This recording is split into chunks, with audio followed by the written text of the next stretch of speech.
Labas rytas suraitytas, nepatikėsit, kur esam, bet esam plovykloje. Sakau, gana čia važinėti apskretus, priskretus, reikia rodyti tikrą grožį. Perdažiam gražiausiai ir dabar čia tipo važinėsim purvinus. Tikrai ne. Reikia pasiplauti. Dienelė šiandien šilta, karšta, nudžius, lietaus nepranašauja ir bus tiesiog tobula, nes ir langai purvini. Ir taip toliau, ir tikrai reikia demonstruoti grožį, kurį padarėm. Gabriai sakė nusišykt, bet aš tai kažkaip noriu su gražia mašina važinėti. Karšta? Prašau į kojines ant nekreipti dėmesio, bet pažiūrėkit, koks grožis. Ar ne to? Kodėl prie rato taip? Tryniai tu ten? Tryniau. Ir dafiga tryniau.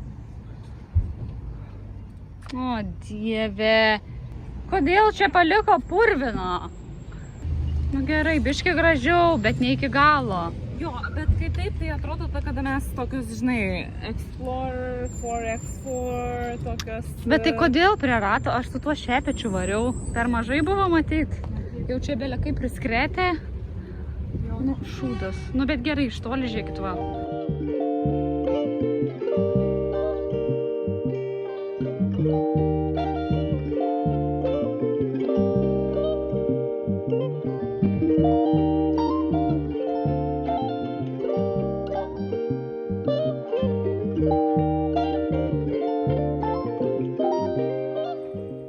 Trumpas pitstopas, žiauriai graži panorama. Tikrai labai. Karšta šiandien, plus 27. Čia važiuojam jau realiai tokiais kalnas pakalnė, bet labai gražiais keliukais. Daugybė vilų, ne? Stoviu, filmuoju, fotkinu vieną vietą. Akivaizdžiai, sako, taip va. Ir ateinu, tai su sūnum tiesiog prieš telefoną atsistoja. Ir pozuoja. Tau padarė? Ne, moteriai, mamai savo. O mes, jeigu neklystam, varom link ten. Žinot, kokie pliusai yra turėti tiesiog tokį mažiuką kemperiuką. Mes skaitomės mašina, paprasta lengvoji mašina. Ir tada kemperį žiauriai kartais straglina su parkavimu. Čia mes pasiparkuojam realiai miesto centriuke. Ženklas, kad tik mašinoms galima, mes esame mašinytė, palieka mašiną prie visų kitų. Realiai, kaip Gabrielė sakė, iš šono, tai net tokia pačia aukščio ir nėra, kad labai išsiskiria. Gal čiūčiut ilgesnė. Tai dėl to yra žiauriai daug pliusų. Aš pavėsiu šiek tiek. Tu slėpės nuo saulės, ne? Lemu, tai žinai, kaip Homeris Simpsonas, tas mimsas, kur išlenda iš krūmų. Tai dėl to, čia vienas iš pliusų, dėl ko sakyčiau, žiauriai verta turėti mažą kemperiuką. Nes mes kiek sykį pralindom pro visokius aukščio ribojimus, ne? Ir mes įeidinėjom į miestuką pavadinimu kaip jisai? San Gimignano. Kuo jisai išskirtinis? Jisai kaip toksai Toskanos New Yorkas. Toskanos New Yorkas, va tiesiog. Dėl savo pastatų aukštų kvadratinių. Okay. Žodžiu, šitas miestelis labai buvo ekonomiškai ir visai kitaip stiprus, vystėsi, bla bla bla, nes kažkaip ėjo toks pagrindinis kelias ir būtent per jį irgi kirto. Tai visokių yra čia religiškai svarbių visokių pastatų ir visas miestelis. Ir visas miestelis apjuostas tokia tvora, tas senasis. Tai lendam pro vartus, tokius gražius ir čia iš karto blemba vaizdelis. Geras pasimato. Tikrai.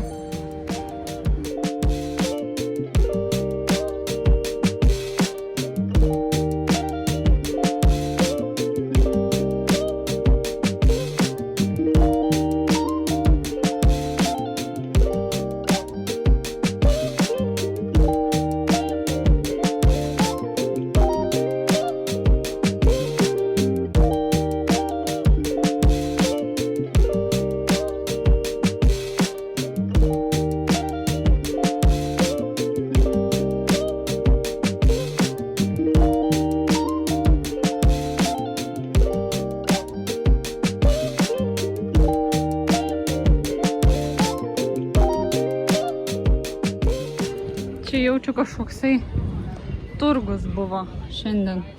Užtat jie visi čia. Nes va dar vienas stovi mikriukas su kažkaip padarytais. Markizė, va tokią markizę reiktų šauti. Ant juodo mikro visam kaimui. Dabar čia pilna šiukšlių, tai jaučiu, kad čia kažkas buvo jo. Kažkoks turgiukas. Užtat visi išvažinėja. Nu, bet New Yorkas, kaip mato, tikrai. Kažkaip, kam tie aukšti pastatai, nežinai? Tai iš esmės tie aukšti dalykėliai, pastatai, New Yorkas, skirti tam, kad tiesiog pirmiausia parodytų kažkokią savo gali tai padaryti. Antras dalykas dėl tipo saugumo rašo. Oro pajėgų nelabai buvo tada, tai jie tiesiog tipo kažkokios karališkos šeimos, ten žmonės užlipdavo į viršų ir tiesiog kopėčias susirinkdavo, žodžiu, ir niekas negalėdavo pas juos patekti, ir tai buvo saugu. Ir dėl vietos trūkumo, nes ant kalno tipo miestelis mažas ir nėra daugybė vietos.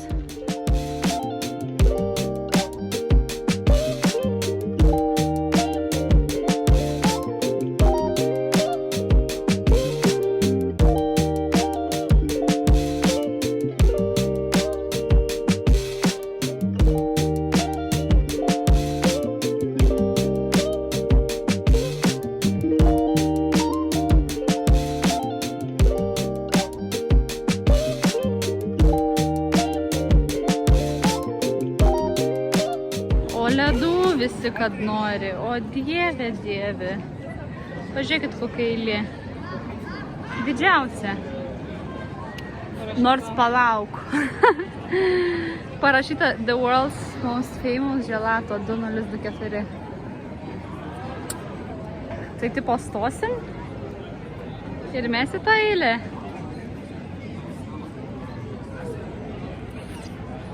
Populiariausi pasaulio ledai, ar gelato ledai.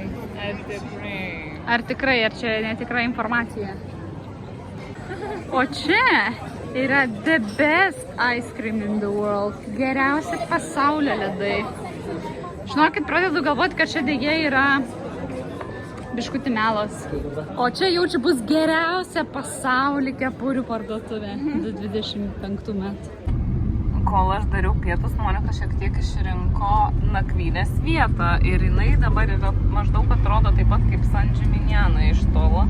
Tuoj pamatysim, ar užkopsim.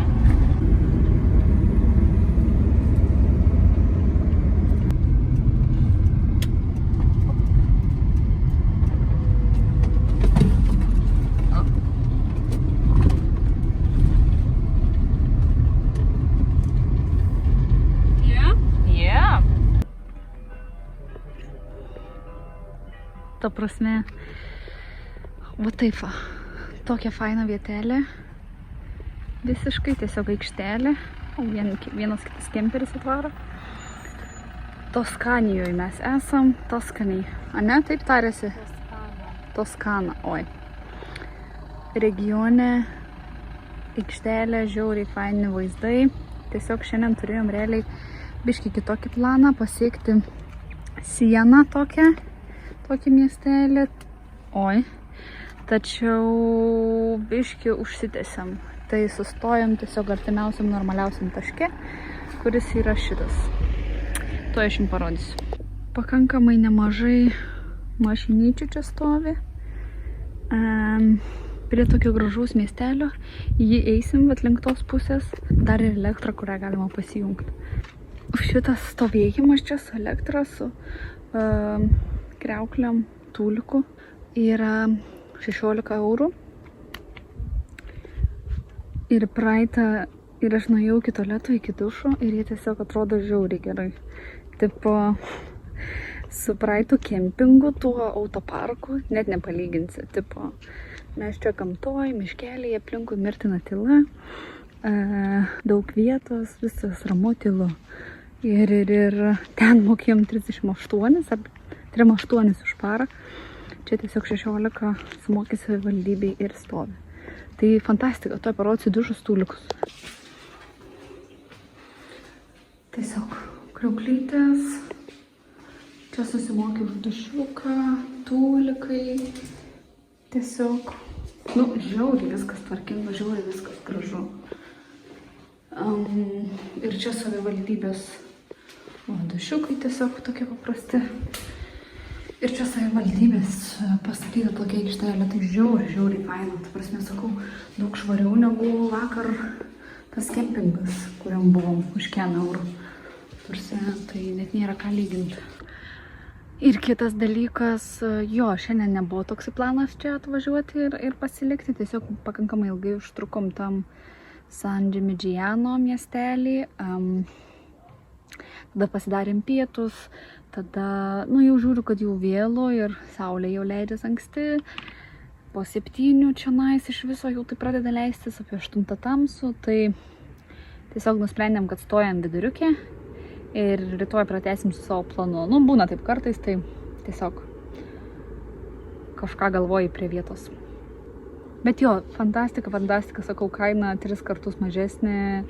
Ir daug viskas fainiau, daug viskas jaukiau negu tam vakar Gariūnų turgaus autoparke sustoja. Plius dar Gabrė susikapojo su mūsų kaimynais iš galo. Ne, bet buvo priežastis, dėl ko susikapot. Tikrai buvo. Nu, bet tipo, jie tiesiog rūkė. Ir tai nėra, kad jie parūkė 1, 2, 3 sykius ten, nežinau. Aš kalbu, kad jie tiesiog... Aš vienu metu pradėjau skaičiuoti maždaug po naują cigaretę kas 2 minutės.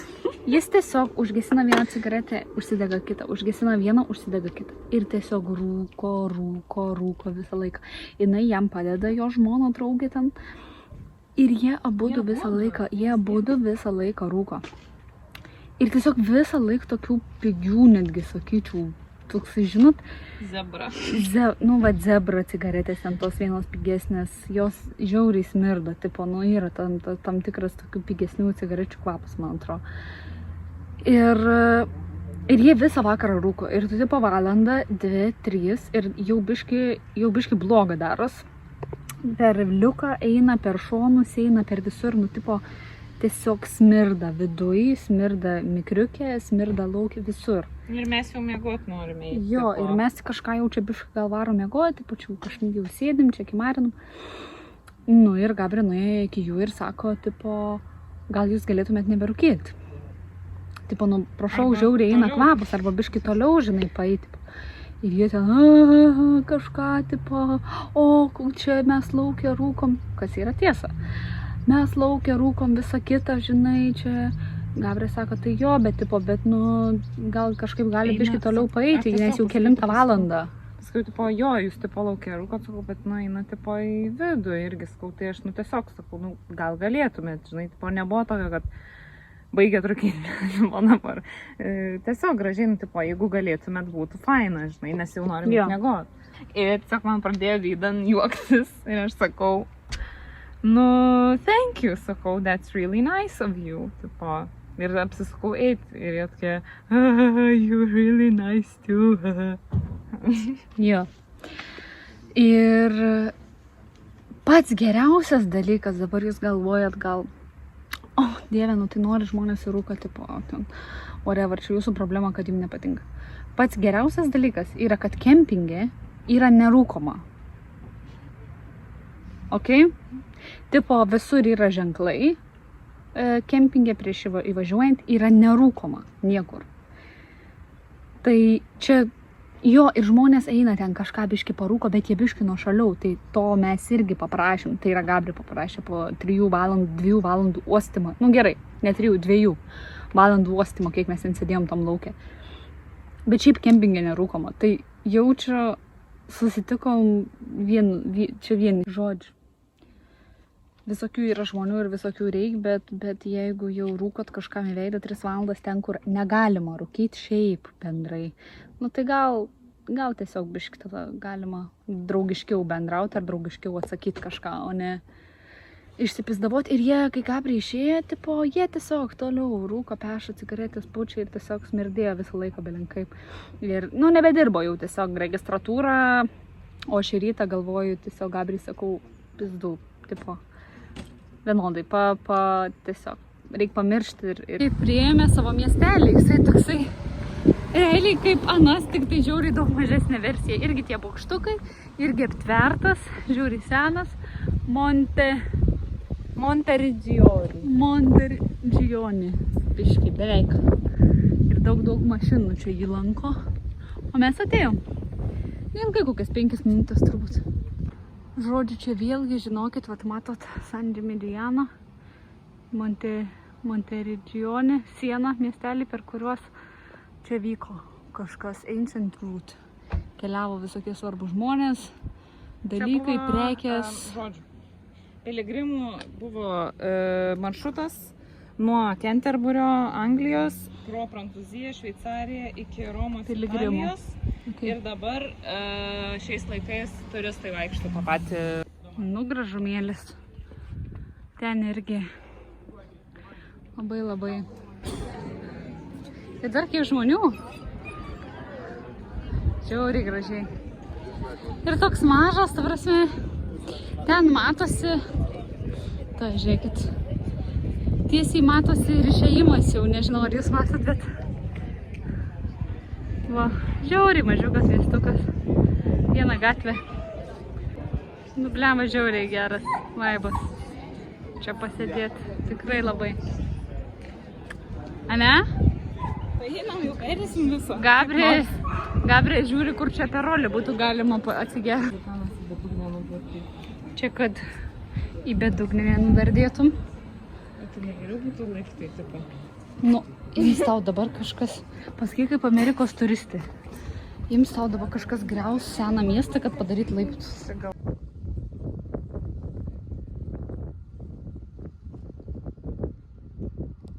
Ir čia va, pro tuos vartus išėjus, tiesiog toks gražvėlis. Šiaip gaila nebedirba jau, bet galima prasieiti šitą vat sieną gynybą. Tam permesiu per tą tvorą ir praeis. Jo.